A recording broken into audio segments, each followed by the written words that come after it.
Maayong buntag. Good morning sa inyo lahat. We are back here. Binalikan namin yung hospital, itong pangalawang tent, itong isang tent city at saka isa pa to. Para inspeksyonin kung na-deliver na natin yung mga pangangailangan ng mga naging biktima na displace, yung mga nawalan ng tahanan nung nakaraang lindol. Kaya kami nandito at maganda naman makita na malaki ang progreso.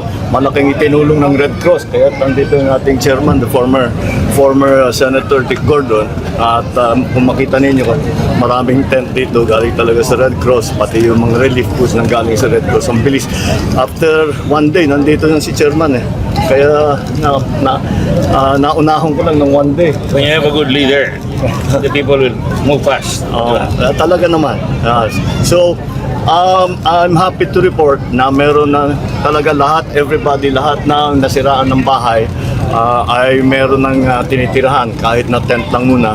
Kung makita ninyo dun sa yung dinaanan natin tent city, pinapalitan na natin yung tent at dinalagay na natin yung mas maganda, mas matibay na housing para sa ating tinatawag na modular shelter na ating bagong binibigay pagka nagkakaganito. Kaya ako ay nagpapasalamat sa lahat ng ating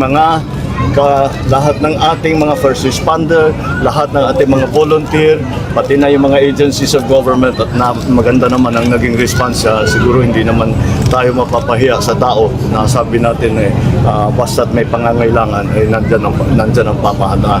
Kaya hindi pa naman kagaya ng nasabi ko nung last time ako nandito, hindi ito naman minsanan lang, patuloy pa ito kung ano pa ang pangangailangan. Pati may magandang idea ang ginawa yung Red Cross, naglagay ng swimming pool para sa bata.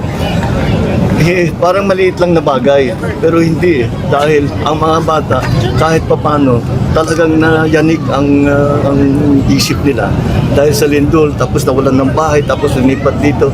At least nakita mo, tumatawa na naman, nagsisigaw. Malaking bagay yan para sa mental health ng ating mga kabataan. And you can tell that Red Cross talaga sanay na sanay sa ganitong klaseng trabaho. At hindi, iniisip pa lang namin, nagawa na nila. Kaya maraming salamat sa Red Cross, maraming salamat Chairman Dick. So, ganun ang situation report namin dito ngayon.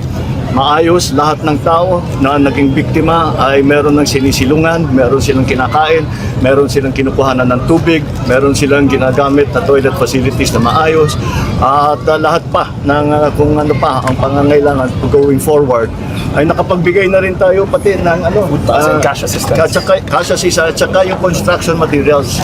Nagbigay na ng construction materials pati ang DSW, ang DSUD. Ang DSUD ang nagbigay ng construction material para masimulan na ng ating mga kababayan na mag-reconstruct ng kanilang mga bahay, yung mga sira muna.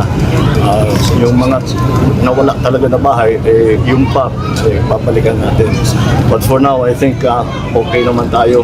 We will keep working to make sure everybody is okay, everybody is healthy, everybody has what they need. Thank you very much. Thank you, sir.